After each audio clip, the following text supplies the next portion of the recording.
السلام علیکم. آج کا ہمارا موضوع ہے investment in education, physical, social and economic conditions of educational institutions, اور پھر اس کا تعلق جو ہے وہ ہیومن ڈیولپمنٹ کے ساتھ اور ہمارے اداروں میں موجود طبعی صورتحال کیا ہے، سہولتیں کتنی ہیں، فزیکل سٹرکچر جو ہے ہماری بلڈنگز کیا وہ کافی ہیں، ان سب چیزوں کا ہم جائزہ لیں گے. تعلیم میں جو سرمایہ کاری ہے اس کا مفہوم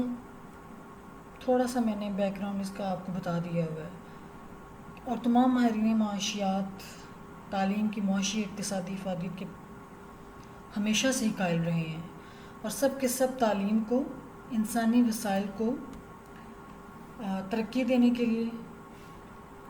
اور اس کو اس ملک کی ترقی میں استعمال ہونے والی افرادی قوت کے بڑھانے کا ایک ذریعہ خیال کرتے ہیں. ان کے نزدیک تعلیم کسی بھی ملک اور معاشرے کی معاشی ترقی کے لیے انسانی وسائل اور بنیادی ڈھانچہ فراہم کرتی ہے. کسی ملک میں پڑھے لکھے افراد جو ہوتے ہیں افراد وہی اس ملک میں تعلیم کے ذریعے خوشحالی لانے کا باعث بنتے ہیں.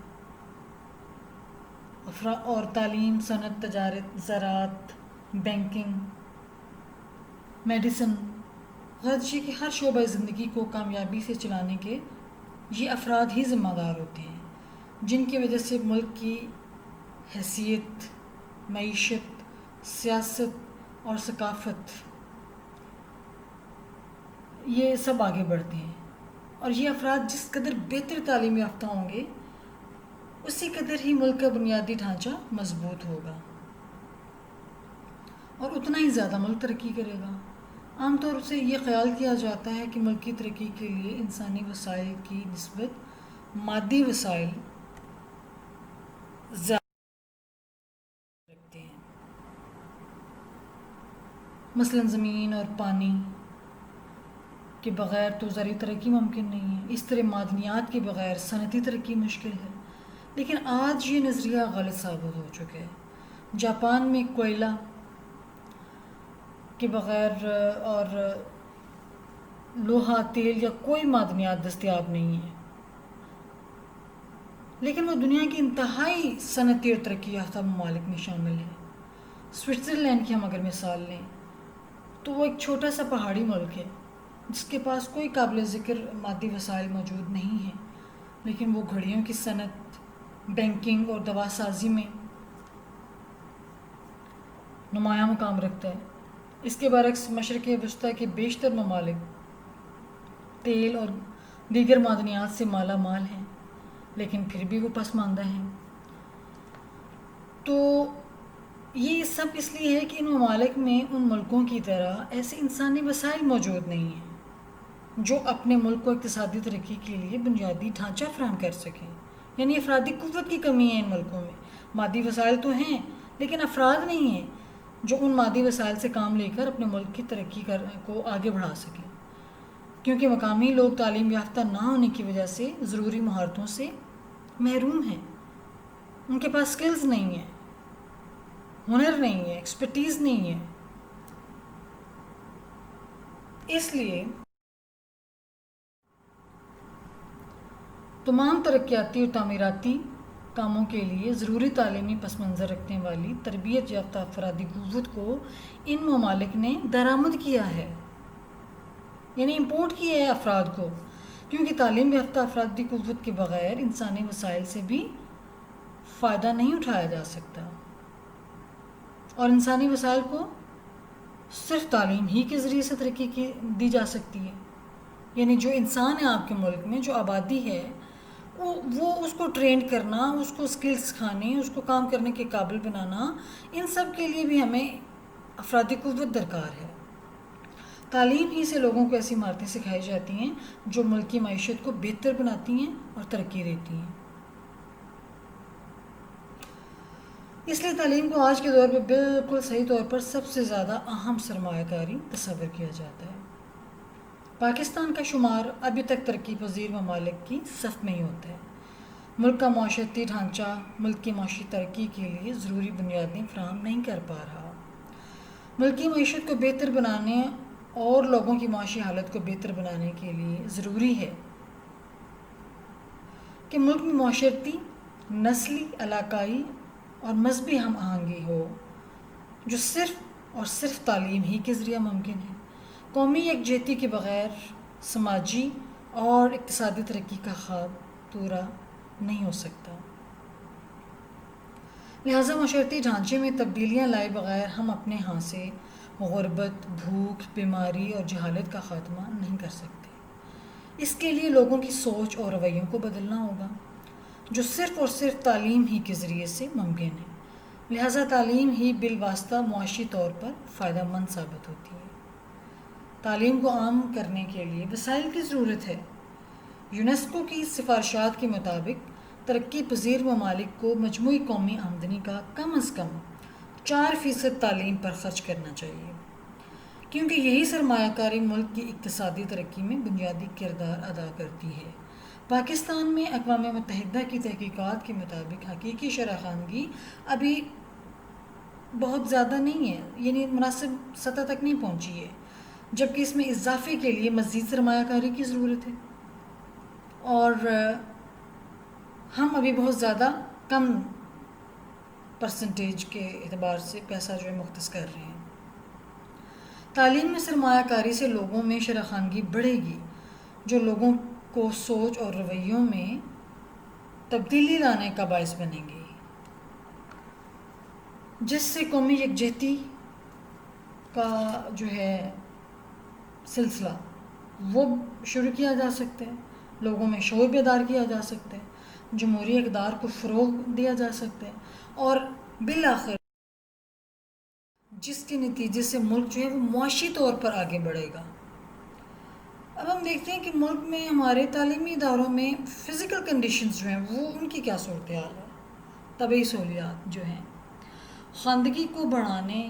ترک مدرسہ کو کم کرنے، یعنی ڈراپ آؤٹ ریٹ جو ہے اس کو کم سطح پر لانے کے لیے، اور ملک میں تعلیم کے معیار کو بلند کرنے کے لیے تعلیم کے شعبہ میں سرمایہ کاری کی بہت زیادہ ضرورت ہے۔ اور یہ بڑی ایک سادہ سی بات ہے کہ ہم تعلیم کو جس قدر پرکشش بنائیں گے، لوگ اس کے حصول کی طرف زیادہ مائل ہوں گے۔ جب ہم ان کو قائل کر لیں گے اور ان کو پھر وسائل بھی مہیا کریں گے، تعلیمی ماحول میں بہتری سے ہی تعلیمی معیار بہتر ہوگا۔ اگر تعلیمی اداروں میں تعلیم دینے کے لیے درکار ضروری وسائل اور مسائل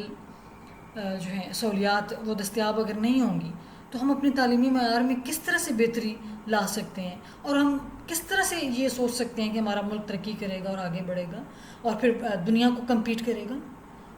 حکومت جو ہے وہ بے شک کوششیں کر رہی ہے، لیکن ہمارے مسائل کے مقابلے میں بھی وسائل بہت کم ہیں، تو ان تمام مسائل پر قابو پانے کے لیے ایک مناسب انداز سے ہمیں پیش قدمی کرنے کی ضرورت ہے۔ اس وقت ہماری آبادی تقریباً 22 کروڑ سے زیادہ ہے۔ نئے تعلیمی ادارے کھولنے کے باوجود ابھی اسکول جانے والے عمر کے بہت سی ایک بڑی تعداد ابھی اسکولوں سے باہر ہے، تو ان بچوں کے لیے اسکول موجود نہیں ہیں، یا اگر موجود ہیں تو پھر ان میں جو ہیں بچوں کی تعلیم کے لیے ضروری سہولیات ہی موجود نہیں ہیں، اور بعض اسکولز کی عمارتوں پر تو گروپوں نے قبضہ کیا ہوا ہے۔ پھر وہ ہمارے بہت سارے صوبوں میں ایسے پسماندہ علاقے ہیں جہاں جاگیردارانہ کلچر ہے، وڈیرا کلچر ہے، اور وہاں پہ وہ نہیں چاہتے کہ لوگوں میں شعور آئے، ان کو تعلیم ملے، تو وہ وہاں پہ تعلیم کے سلسلے میں زیادہ حوصلہ افزائی نہیں کرتے لوگوں کی، اور مختلف طریقوں سے رکاوٹیں ڈالتے رہتے ہیں۔ اور بعض اسکول بنا تو دیے گئے لیکن وہ بند ہیں، اور بعض ایسے ہیں جہاں تعلیمی عمل تو جاری رہتا ہے لیکن بنیادی تعلیمی سہولیات وہاں پہ دستیاب ہی نہیں ہیں، چار دیواری نہیں ہے، یا گراؤنڈز نہیں ہیں صحیح پختہ، کلاس رومز کی دیواریں ٹھیک نہیں ہیں، چھت ٹپکتی ہے، بلڈنگ جو ہے وہ گرنے والی ہوئی ہے۔ وہاں پہ وہ بچوں کو پڑھانے سے زیادہ تو بہتر ہے کہ پہلے ان کی جان کی حفاظت یقینی بنائی جائے۔ تو مختلف تحقیقات سے یہ بات ثابت ہوتی ہے کہ اسکولوں میں بنیادی تعلیمی سہولیات کی کمی، تعلیمی اخراجات اور صنفی امتیاز یہ ملک کی ترقی کی راہ میں سب سے بڑی رکاوٹ ہیں۔ اس کے علاوہ مختلف تعلیمی اداروں اور اساتذہ کی تعداد سے بھی ملک کی تعلیمی حالت کا اندازہ لگایا جا سکتا ہے کہ وہ ملک یا معاشرہ کس حد تک تعلیمی ترقی یا پستی کا شکار ہے۔ پچھلے چند سالوں میں ملک کے اسکولوں اور ان میں کام کرنے والے اساتذہ کی تعداد کا ایک جائزہ بھی تعلیمی اداروں میں طبعی صورتحال جو ہے سہولیات کی جو اس وقت موجودہ صورتحال ہے اس کو سمجھنے میں مدد دے سکتے ہیں اور مسائل کے حل کے لیے وہ معاون ہو سکتے ہیں۔ آج بھی ہمارے تعلیمی اداروں میں طلباء کے تناسب اور مضامین کی نوعیت کے اعتبار سے ضرورت کے مطابق اساتذہ کی تعداد بہت کم ہے، جبکہ پرائیویٹ تعلیمی اداروں میں صورتحال جو ہے وہ بھی کچھ خاص اچھی نہیں ہے۔ اس کے بعد آ جاتے ہیں معاشی اور معاشرتی حالات، سوشل اینڈ اکنامک کنڈیشنز۔ معاشرے میں کامیاب زندگی گزارنے کے لیے سماجی تربیت بہت ضروری ہے، لوگوں کی ذہنی تربیت ان کی، بلکہ اس وقت موجودہ حالات جو ہیں ہمارے معاشرے کے، اس میں روحانی اور اخلاقی تربیت کی بہت زیادہ ضرورت ہے۔ معاشرے کی اقدار، رسوم و رواج، ان کی پابندی فرد اور معاشرہ دونوں کے لیے بہت اہم ہوتی ہے، لیکن کوئی بھی فرد ان اقدار پر اسی وقت کاربند ہوگا جب معاشرے میں ان اقدار کو کوئی اہمیت دی جاتی ہوگی۔ کیا ہمارا معاشرہ اس وقت کیا ان اقدار کو اہمیت دے رہے ہیں جو ہمارے مذہب نے ہمیں دی ہیں؟ اس کا جواب نفی میں ہے۔ جن اداروں اور اقدار کو معاشرہ اہمیت نہ دے، اس میں کام کرنے والے افراد اور ان کے کام کو بھی معاشرہ قدر کی نگاہ سے نہیں دیکھتا۔ ٹھیک ہے نا؟ جن اداروں اور اقدار کو معاشرہ اہمیت نہ دے، اس میں کام کرنے والے افراد اور ان کے کام کو بھی معاشرہ قدر کی نگاہ سے نہیں دیکھتا۔ تو یہ ساری چیزیں ہمیں اپنے تعلیمی سسٹم اور اپنے معاشرے سے ختم کرنی ہیں، کیونکہ ہمارے معاشرتی تعلیمی ادارے جو ہیں وہ مرکز ہیں اصل میں انسانیت کی تربیت دینے کا اور اخلاق سکھانے کا، لیکن وہاں ہمیں سوچنا ہوگا کہ کیا وہ کام ہو رہا ہے، اور اگر وہ ان اخلاقی اقدار کی تعلیم نہیں دے رہے، وہاں پہ انسانوں کی تربیت نہیں ہو رہی، تو پھر معاشرے میں ایسے اداروں کی کوئی ویلیو نہیں ہوگی۔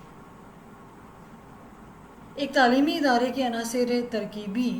یہ ظاہر کرتے ہیں کہ یہ ایک مکمل سماج ہے، یعنی سمپل وے میں آپ کو بتاؤں تو تعلیمی ادارہ ایک چھوٹا سا یونٹ ہے اس سوسائٹی کا۔ فرق صرف یہ ہے کہ بڑے سماج یا معاشرہ کے مقابلے میں یہاں افراد کی تعداد کم اور وسائل اور مسائل نسبتاً محدود ہوتے ہیں، لیکن ان اداروں سے، ان معاشرے کے چھوٹے چھوٹے یونٹ سے ہم اندازہ لگاتے ہیں کہ ہمارے معاشرے کا رجحان کیا ہے۔ یہاں آنے والے بچے مختلف گھروں سے آتے ہیں اور مختلف پس منظر کے حامل ہوتے ہیں، ان کا ذہنی، سماجی اور اخلاقی پس منظر ایک دوسرے سے جدا ہوتا ہے۔ یہی وجہ ہے کہ بعض بچے تعلیم میں دلچسپی لیتے ہیں، وہ کچھ سیکھنا چاہتے ہیں، وہ کچھ مقصد لے کے آتے ہیں، لیکن کچھ ایسے بچے بھی ہیں جو کہ تعلیم کے عمل سے دور بھاگ۔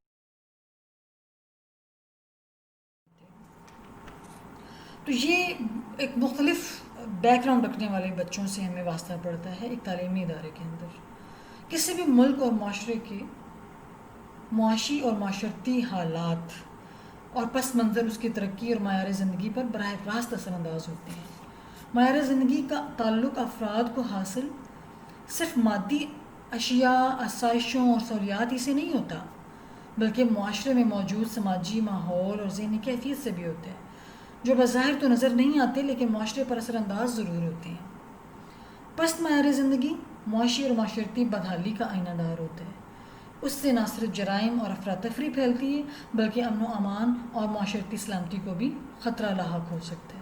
جس طرح کہ ہمارے معاشرے میں اب غربت کی وجہ سے اور تعلیم کم ہونے کی وجہ سے جرائم پیشہ افراد کا جو ہے سلسلہ اور جرائم کا وہ بہت زیادہ ہمیں نظر آ رہا ہے۔ پھر یہ کہ ہمیں اخلاقی اقدار کا زوال نظر آ رہا ہے، تو اس سلسلے میں ہمیں اپنی تعلیمی اقدار کو فروغ دینا ہوگا اور ہمارے تعلیمی اداروں کے نصاب کو اور وہاں دی جانے والی تربیت کے نظام کو بدلنے کی ضرورت ہے۔ جنوبی ایشیا دنیا کا غریب ترین خطہ ہے اور پاکستان جو ہے وہ بھی اسی خطے میں واقع ہے۔ اس خطے کے مسائل میں ناخواندگی، غربت اور خوراک کی کمی یہ اہم مسائل ہیں، لیکن اس کے باوجود ہم تعلیم اور صحت جیسے اہم شعبوں پر بہت کم رقم صرف کر رہے ہیں۔ کسی بھی ملک میں تعلیم کو فروغ تبھی مل سکتا ہے جب اس کے لیے مطلوبہ مالی وسائل فراہم کیے جائیں تاکہ نئے اسکول قائم ہوں، مزید اساتذہ کا تقرر ہو، بچے اور بچیوں کو جو بھی اس وقت اسکول جانے کی عمر کے ہیں وہ ان کو داخلہ دیا جا سکے، اور وہ افراد جو کہ اپنی عمر میں تعلیم حاصل کرنے سے محروم رہ گئے ہیں، بالغ مرد اور عورت ہیں، ان کو بھی دیگر ترقی پذیر ممالک کی طرح مفت تعلیم فراہم کی جا سکے، کچھ انہیں اسکل سکھائی جا سکیں۔ ایک ترقی پذیر ملک کی حیثیت سے پاکستان معاشی طور پر ابھی اس پوزیشن میں ہی نہیں ہے کہ تعلیم کے فروغ کے لیے تمام وسائل مہیا کر سکے۔ پاکستان کے نویں 5 سالہ منصوبے 1998 ٹو 2003 کے تحت طے شدہ تعلیمی اہداف حاصل کرنے کے لیے 144 ارب روپے کے اخراجات کا تخمینہ لگایا گیا تھا، اندازہ لگایا گیا تھا کہ 144 ارب درکار ہیں، لیکن مختلف وجوہات کے باعث یہ رقم جو ہے یہ فراہم نہیں کی جا سکی، اور پھر ہمارے یہاں کرپشن بھی ہے، تو اس طرح سے یہ تعلیمی ترقی کا جو اہداف ہیں وہ پورے نہیں ہو سکے، اور معاشی وسائل کی کمی کے باعث ہم بہت سارے منصوبوں کو پایہ تکمیل تک نہیں پہنچا سکے۔ تعلیمی ترقی ملک کے معاشی حالات کے ساتھ ساتھ انفرادی سطح پر لوگوں کی معاشی حیثیت کے بھی براہ راست ذمہ دار ہوتی ہے کہ افراد کی فی کس آمدنی کیا ہے۔ China, Japan, Korea, Malaysia, Singapore اور تھائی لینڈ جیسے ممالک میں لوگوں کی فی کس آمدنی آج سے 30 سال پہلے پاکستان کی فی کس آمدنی کے برابر تھی، یعنی جو اس وقت ہماری آج کی آمدنی ہے، لیکن آج یہ شرح جو ان ممالک میں ہے وہ پاکستان کی نسبت تقریباً 27 گنا زیادہ ہو چکی ہے، یعنی وہ ہم سے کس قدر آگے بڑھ چکے ہیں، اور معیار زندگی ان کا ہم سے کئی گنا بہتر ہو چکا ہے، جبکہ انسانی ترقی کے لحاظ سے اب بھی ہمارا نمبر جو ہے وہ بہت پیچھے ہے۔ معاشی صورتحال کی بین الاقوامی تعریف کے مطابق $1 فی کس روزانہ کمانے والا شخص نہ صرف غریب بلکہ مفلس کہلاتا ہے اور خط غربت سے نیچے زندگی گزارتا ہے۔ تو اگر ہم اس ریشو کے اعتبار سے دیکھیں تو پاکستان کی تو تقریباً 45% آبادی جو ہے وہ اس میں لائی کر رہی ہے، یعنی پاکستان کی قریباً 55 to 65 ملین لوگ جو ہیں وہ بے حد غریب اور مفلس ہیں، اور پاکستان میں 1902 to 1903 میں غربت کی شرح تقریباً جو ہے 25% تھی، جو اب بڑھتے بڑھتے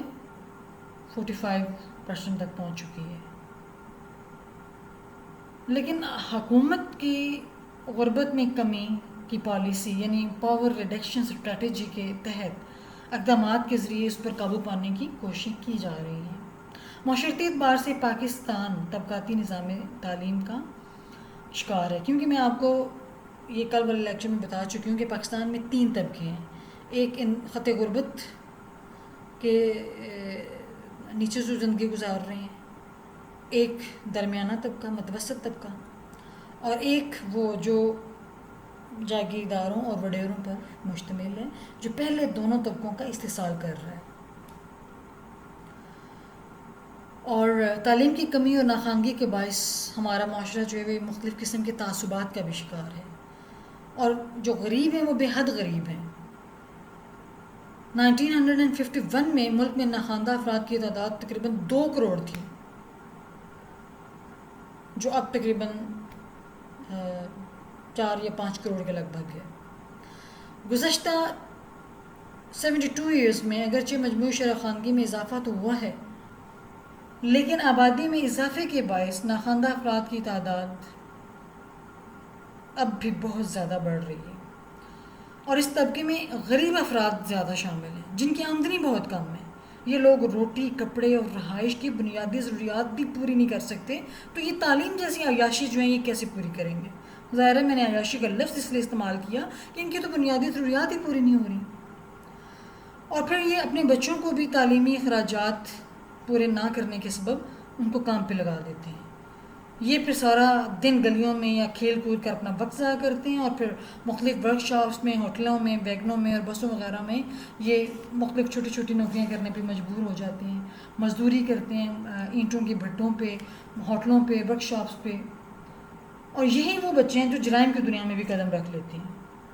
چوری، ڈاکے اور ہر طرح کے اخلاقی جرائم میں ملوث ہو جاتے ہیں۔ اس طرح سے کم عمر بچیوں کو بھی اسکول میں داخل کروانے کے بجائے ان کو گھریلو کاموں میں لگا دیے جاتے ہیں۔ پاکستان کے اسی طبقاتی نظام کے باعث جو پاکستان کا ایک محدود طبقہ ہے، لیکن وہ جاگیرداروں، صنعت کاروں، وڈیروں اور نوکرشاہی پر مشتمل ہے، وہ استحصال کر رہا ہے، جو ایک طرف تو ملک کے زیادہ تر پیداواری وسائل پر قابض ہے، یعنی مختلف ریسورسز پہ ان کا قبضہ ہے، اور دوسری طرف اپنے زیر اثر علاقوں میں یہ لوگوں میں تعلیم عام کرنے کے حق میں ہی نہیں ہے، اور وہ اپنے اثر و رسوخ اور اختیارات کی وجہ سے مختلف ہتھ کنڈوں کے ذریعے سے تعلیم کے پھیلاؤ میں رکاوٹ بن رہے ہیں، تاکہ معاشرے کے اندر ان کی بالادستی قائم رہ سکے، ان کے مفادات جو ہیں ان پہ کوئی زد نہ پڑے، اور وہ اپنے جو کاروبار ہیں اور جو آمدنی ہے اور جو سرمایہ کاری، ان کی سرمایہ دارانہ سوچ ہے، ان مفادات پہ وہ کوئی زد نہیں پڑنا دینا چاہتے۔ تو یہ ہمارے یہاں سلسلہ چل رہا ہے، جس کی وجہ سے ابھی تک ہمارا ملک جو ہے وہ سارے سینیریو سے نہیں نکل سکا۔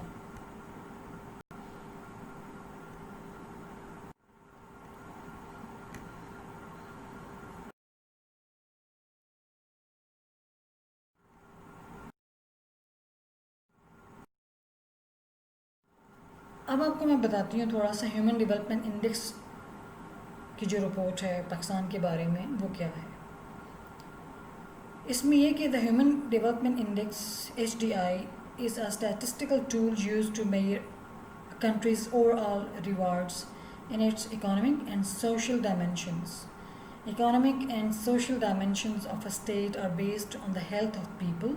their education level, accomplishment, and their standard of living. Every year, United Nations Development Programme UNDP ranks countries based on the HDI report released in their annual report. Unluckily, according to the recently released UNDP report on HDI, Pakistan was at the 150th place out of 189 countries. In 2018, similarly, Pakistan ranking was 105th on the indicator that measures how much credit a country gets for doing business. Thus, Pakistan is going in a loss compared to other countries. Pakistan falls in the bottom rank of countries in terms of Human Capital Index, HCI, launched by the World Bank, and it could be an important factor contributing to the country's low GDP per capita, 1,541. Poor HCI evidences low level of investment in human resource development. For example, education spending is less than even a mere 2.5% of gross domestic product, GDP, in Pakistan. However, it may also not be possible to advance economic growth and boost per capita income without elevating HCI and HDI. Lastly, the Human Development Index HDI is worse in Pakistan. The HDI index is an alarming concern from the government, and it will not be possible to fix the economy of the country without stabilizing social conditions like illiteracy, unemployment, etc. Thus, boosting country's economy and business should be the main focus of the Pakistani government right now.